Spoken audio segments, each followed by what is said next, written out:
Breath. Sa pagbubulay-bulay po ng salita ng Panginoon, please turn with me to 1 John chapter 4 verse 19 hanggang sa 21. Unang Juan kapitulo 4 versikulo 19 hanggang sa 21. Ito po ang sabi ng salita ng Panginoon. Tayo'y umiibig sapagkat siya ang unang umibig sa atin. Kung sinasabi ng sino man, iniibig ko ang Diyos at napupuot sa kaniyang kapatid, siya ay sinungaling, sapagkat ang hindi umiibig sa kaniyang kapatid na kaniyang nakikita ay hindi maaaring umibig sa Diyos na hindi niya nakikita. At ang utos na ito na mula sa kaniya ay nasa atin, na ang umiibig sa Diyos ay dapat ding umiibig sa kaniyang kapatid. May the Lord bless the proclamation of His word tonight. Ang ating passage ngayong gabi, bagamat ito ay short and concise, ito po ay naglalatag ng kabuuan patungkol sa pag-ibig natin bilang mga mananampalataya sa ating Panginoong Hesukristo. Ang divine na pinagmulan ng pag-ibig and its undeniable evidence. Si Apostle John, sinulatan po niya ang isang church na humaharap sa iba't ibang uri ng mga hamon. Kabilang na po ang false teaching at ang pag-diminish ng tunay na kahulugan ng tunay na pag-ibig. At si Apostle John ay ibinabalik niya tayo sa mga unang mga prinsipyo ng pananampalatayang Kristyanismo. And here is, as it were, putting our faith to the acid test. Nagkakaroon po ng acid test. Nagdidemand po ang liham ni Apostle John na ating suriin ang ating puso kung tunay ba ang ating profession of faith. Meron pong tatlong bahagi ang ating pag-aaral sa gabing ito. Una, the unilateral origin of true love. The unilateral origin of true love. Pangalawa, the unmistakable proof of true love. And pangatlo, the unwavering command for true love. At naway tulungan po tayo ng ating Panginoon sa ating pagpapatuloy sa pagbubulay-bulay ng kaniyang salita. Dumako na po tayo sa unang punto. The unilateral origin of true love. Pag sinabing unilateral, isa lang ang pinagmulan po nito. Isa lang ang origin nito.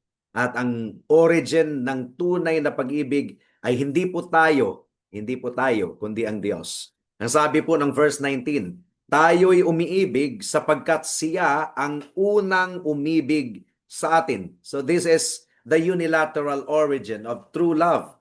Ang opening statement ni Apostle John sa verse 19 ay hindi lamang isang theological truth.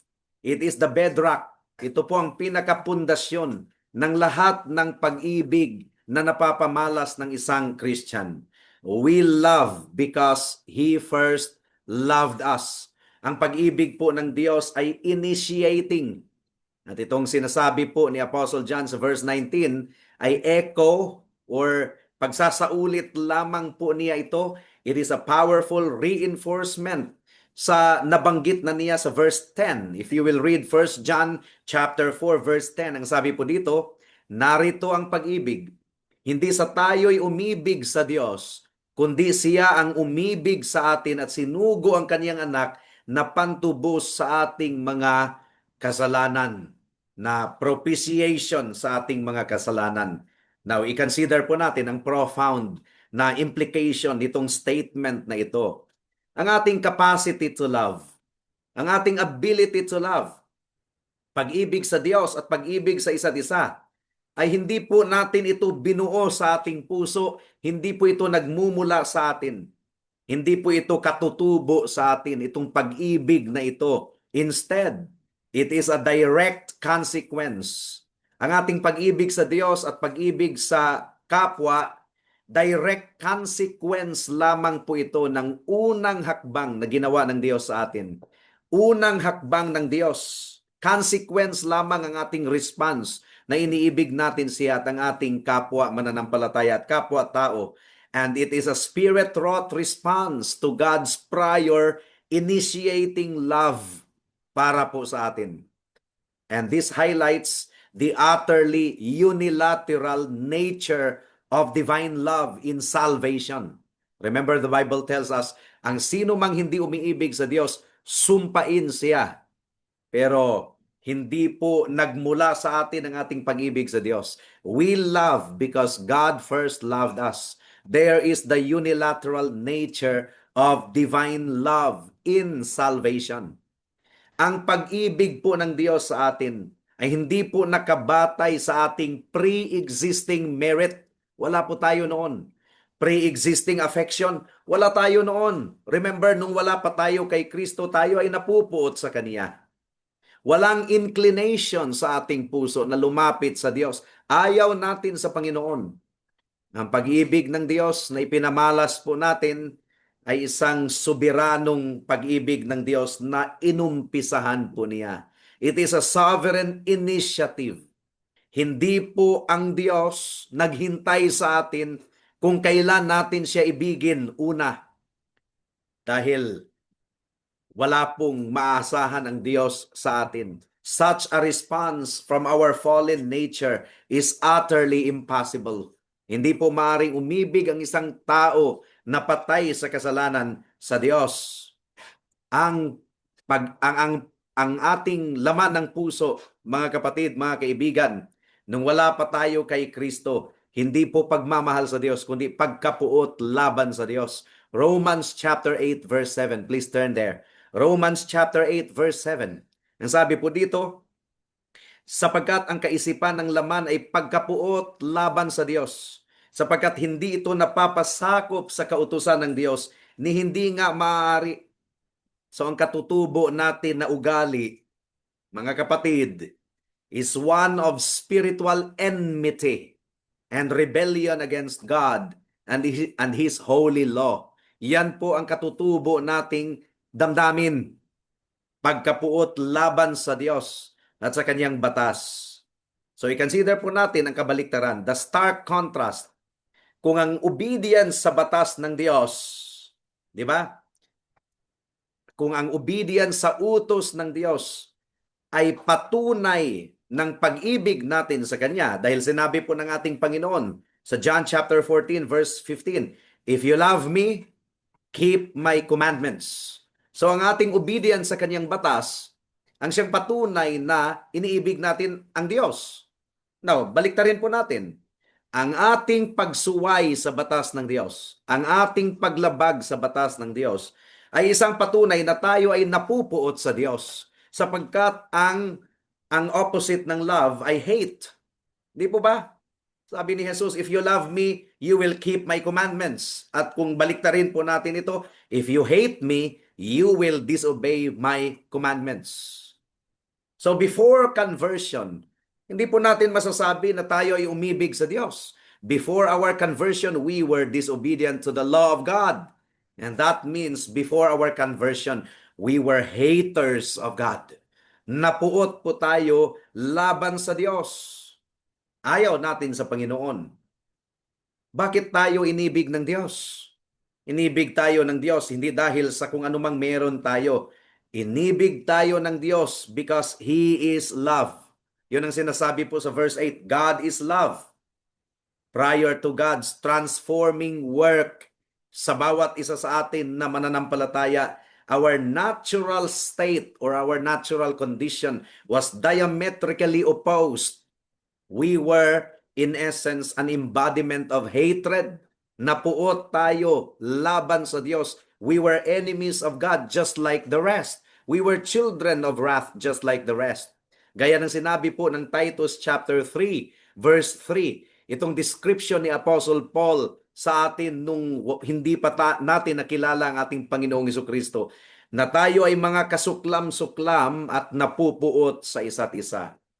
Hateful and hating one another. At dito po natin makikita ang maluwalhati at nakasentro sa ebanghelyo na katotohanan ng 1 John chapter 4 verse 19. Salamat po sa Diyos sa kaniyang initiating unconditional and sovereign love. Sa banal na pag-ibig ng Diyos na libre po niyang binuhos sa atin na mga hindi karapat-dapat, at hindi lang hindi karapat-dapat, kundi hostile sinners na pupuot laban sa Kanya. Salamat sa Diyos sa kanyang pag-ibig na ibinuhos sa atin ng mga hindi karapat-dapat. That alone breaks the chain of our rebellion. It was the initiating, unconditional, and sacrificial love of God. Pakinggan po natin si Martin Lloyd-Jones. Ang sabi po ni Martin Lloyd-Jones, "The natural man does not love God. He may say he loves God, but he loves Him on his own terms.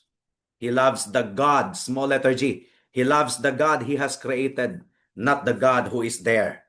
Yun ang sinasabi ni Martin Lloyd-Jones. At kung pakinggan din natin si James Smith, ang sabi po niya, "Our love to God is not the root, but the fruit." Tama. Ang ating pag-ibig sa Diyos, hindi po yan ang ugat, kundi bunga lang yan ng pag-ibig ng Diyos sa atin. Our love to God is not the root, but the fruit. It is the echo of His voice, the reflection of His light.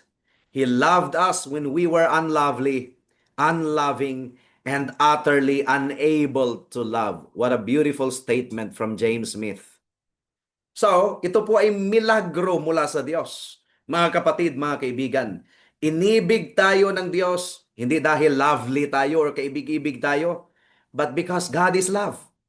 And in that act of sovereign love, siya po ay kumilos sa ating kaloob-looban. Kumilos po siya sa atin. Binago niya ang ating mga puso. Binago niya ang ating affection. Binigyan niya tayo ng kalakasan sa pamamagitan ng banal na Espiritu upang ibigin siya in return and to genuinely love our neighbors as ourselves, gaya ng sinasabi ng salita ng Diyos.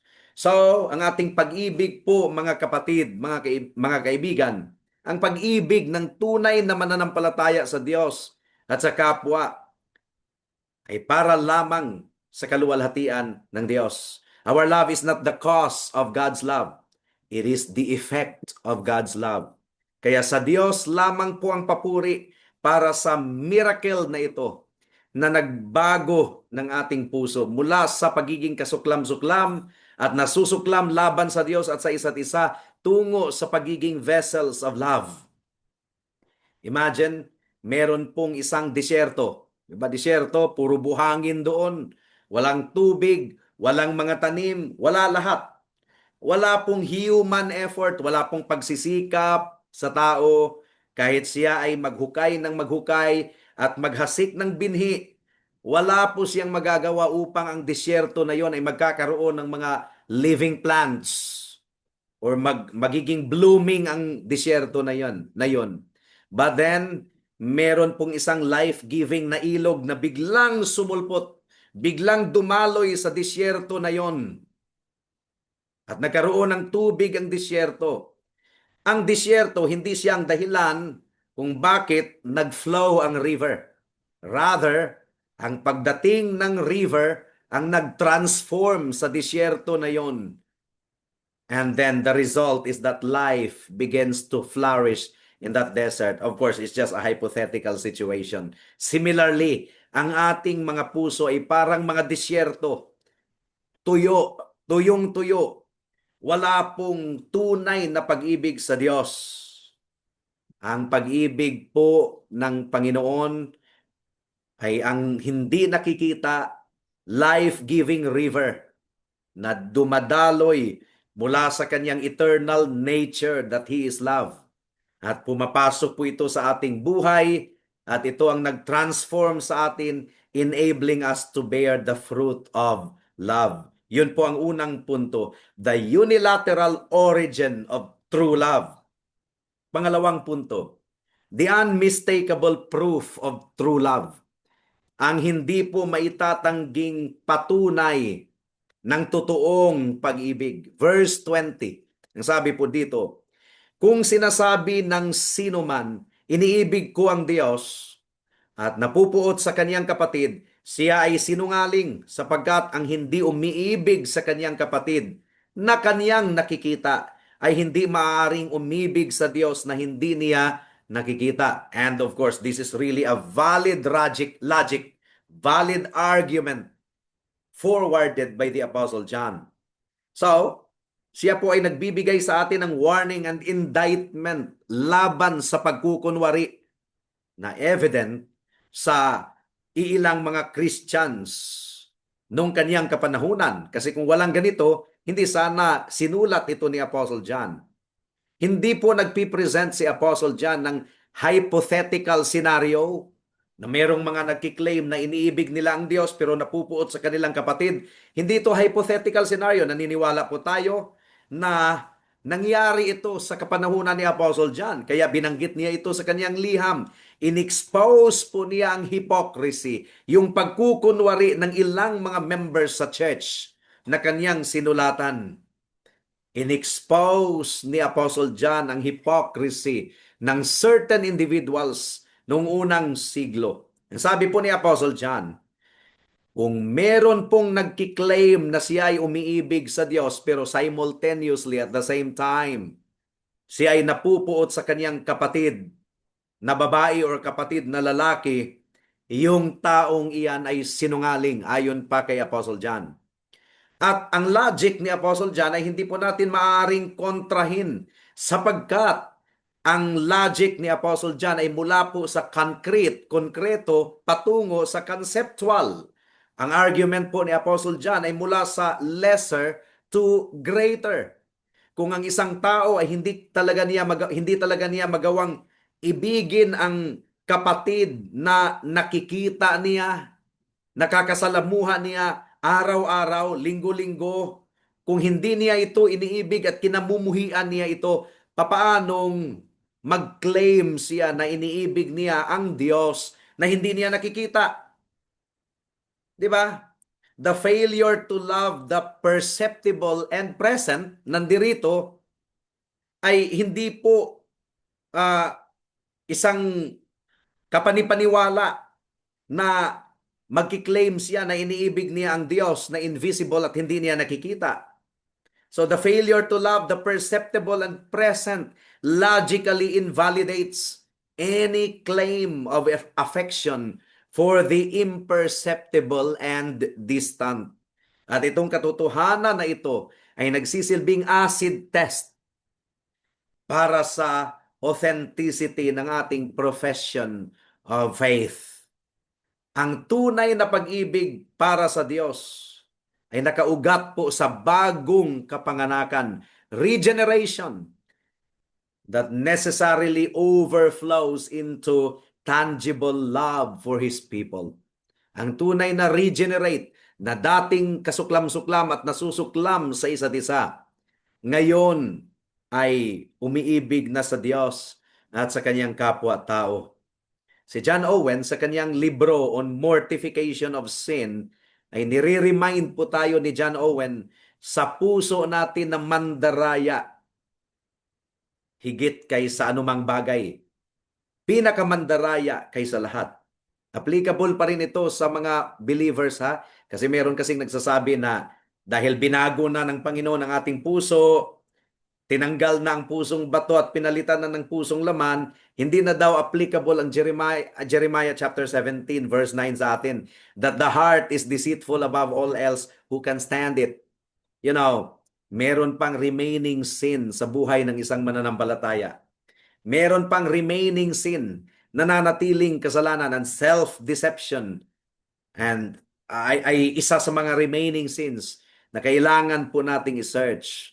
Sinasabi natin na iniibig natin ang Diyos, pero napupuot tayo sa ating kapatid. That is hypocrisy. Ini-expose ito ni Apostle John. Kaya sabi po ni John Owen, the best of Christians are subject to manifold and various temptations to sin, not only from without, but also from within, from their own corruptions.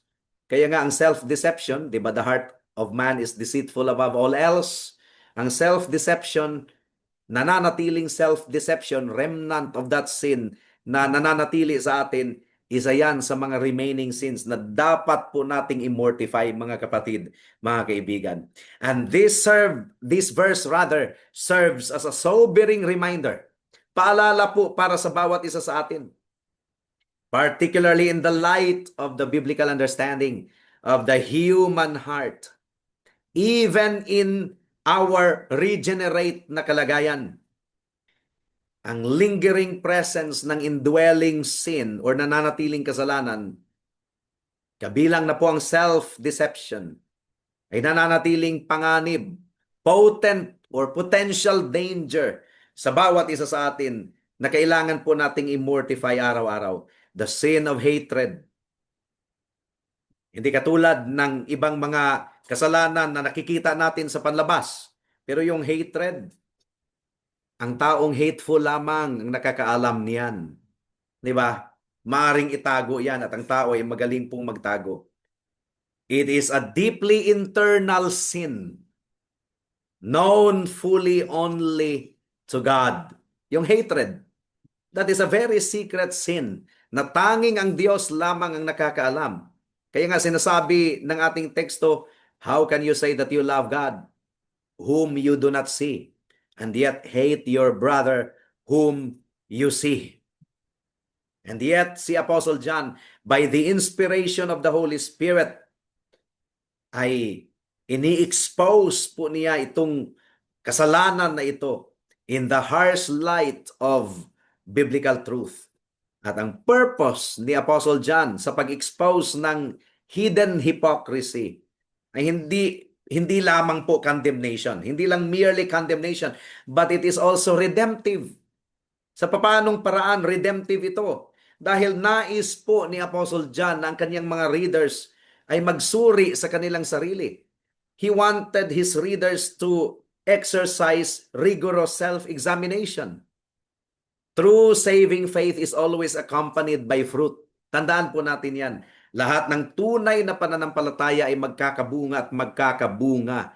At ang tunay na pag-ibig para sa mga kapatiran, non-negotiable mark of regeneration yan. Non-negotiable na palatandaan ng regeneration. Please turn to 1 John chapter 3, verse 14. Ang sabi po ng 1 John chapter 3, verse 14. Nalalaman nating tayo'y dumaan na mula sa kamatayan patungo sa buhay sapagkat iniibig natin ang isa't isa. Ang hindi umiibig ay nananatili sa kamatayan. Pakinggan natin si James Smith once again. So ini-expose talaga tayo ng Word of God. Sabi po ni James Smith that the love of God, when truly shed abroad in the heart, will never allow us to hate a child of God. Whatever his imperfections, whatever his peculiar views, whatever his infirmities.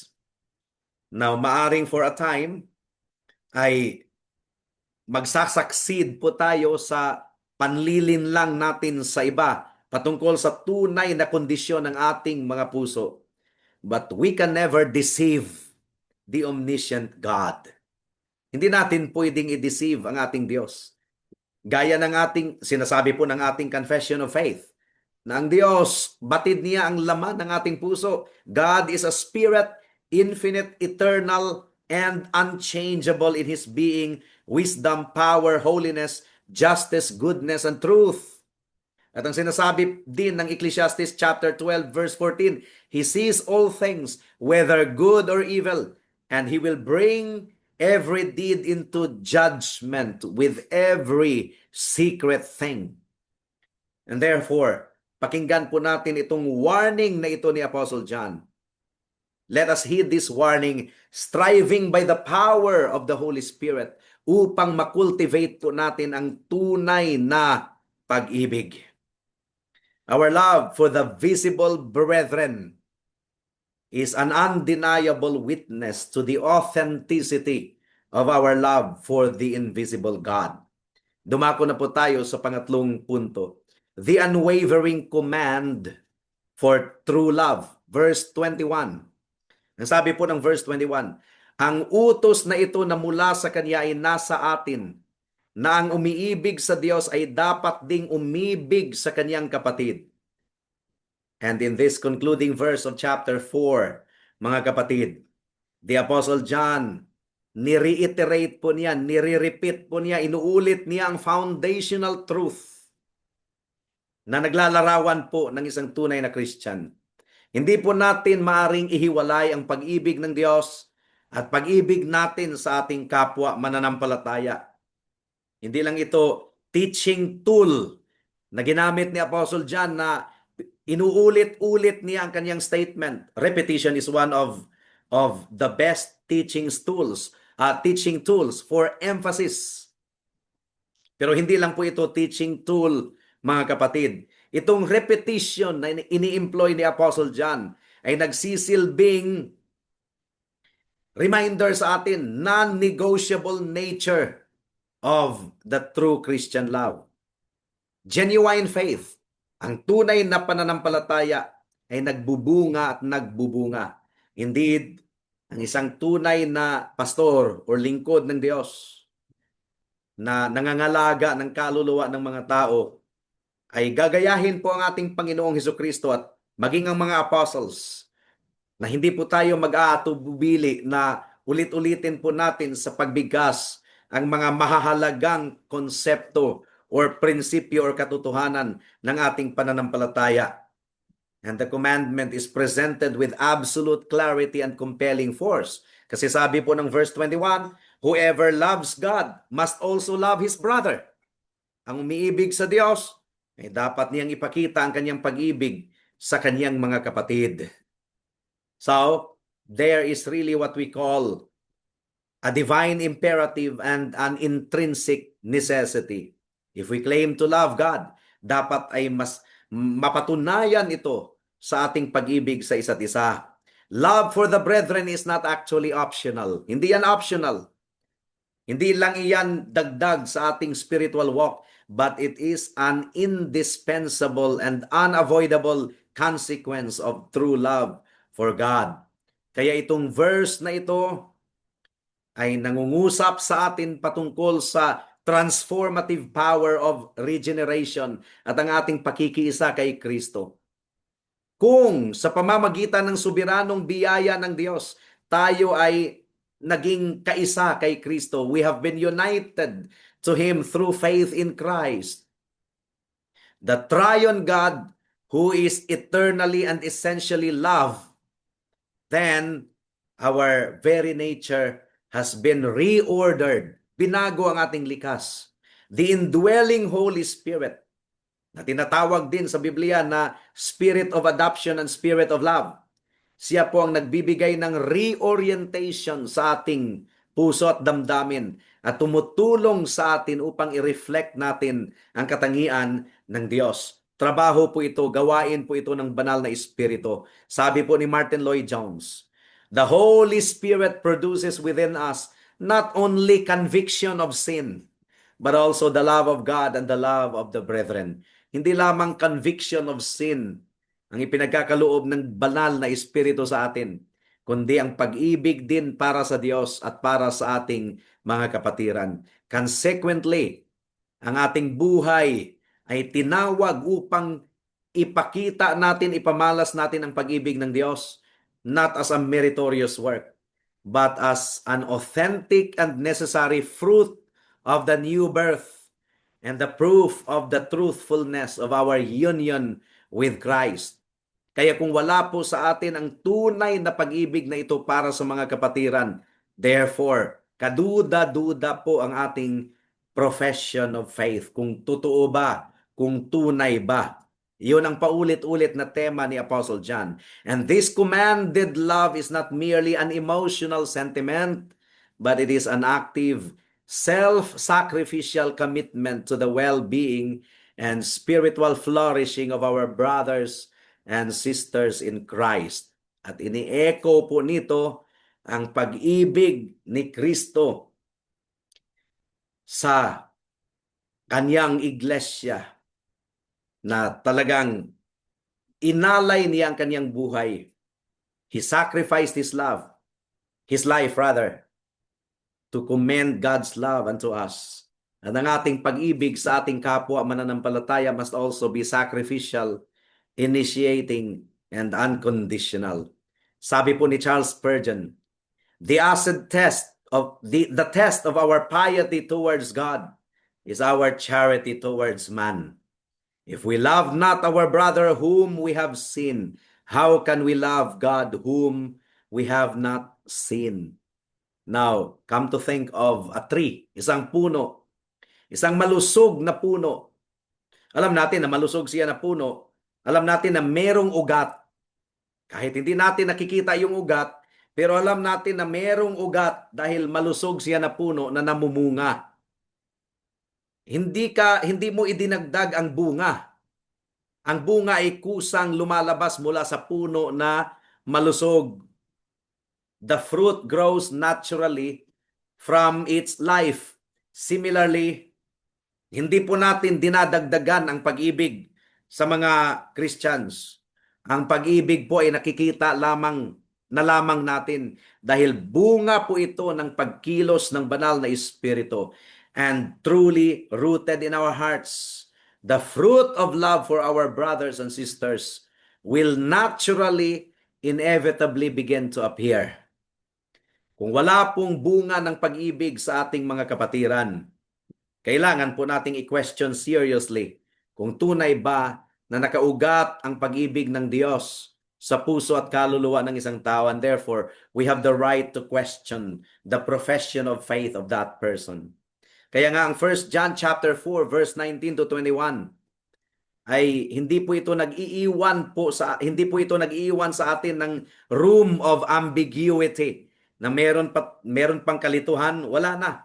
It is a powerful call to examine our hearts and the evidence of our faith. I-examine po natin. Firstly, tayo po nawa ay maging humbled and eternally grateful sapagkat unang umibig sa atin ang Diyos. Ang ating kaligtasan, ang ating capacity to love, ay monumento po ito ng soberanong biyaya ng Diyos.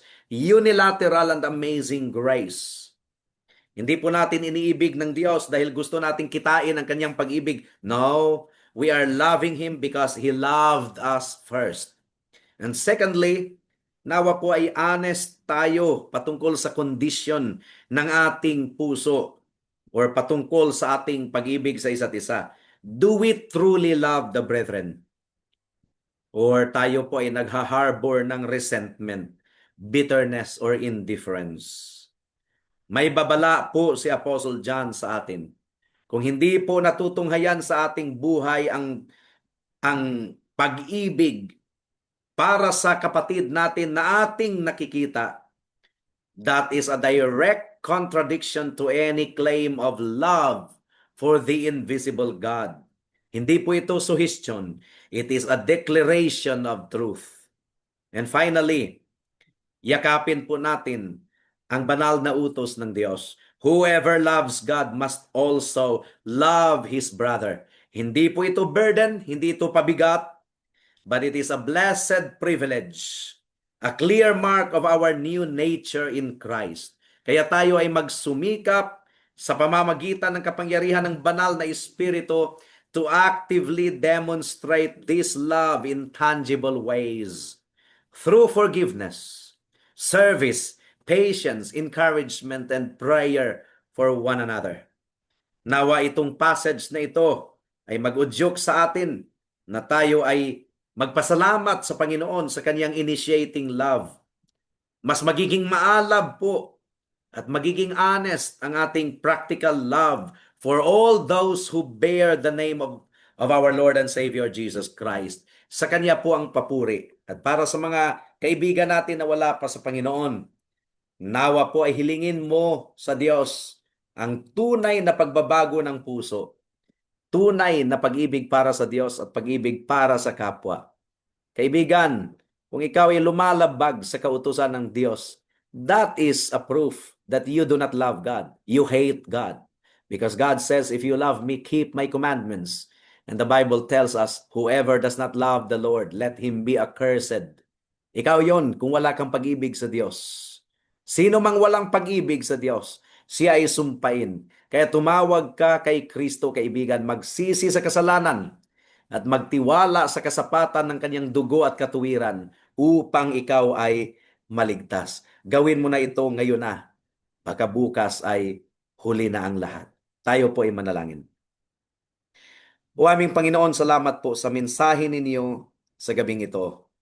Nawa ay nag-udyok kayo sa amin na magsagawa ng self-searching, self-scrutiny. kung tunay nga ba na meron kaming pag-ibig sa inyo at pag-ibig sa mga kapatiran. Because the absence of that really casts a doubt on our profession of faith. Nawa ang mga kaibigan namin, ngayon ang gabi ng kanilang kaligtasan. Udyukan ninyo sila, O Diyos, move them to call upon the name of Jesus Christ and be saved. Salamat po. Ito po ang aming samot dalangin sa pangalan ni Jesus. Amen. Para sa ating closing hymn,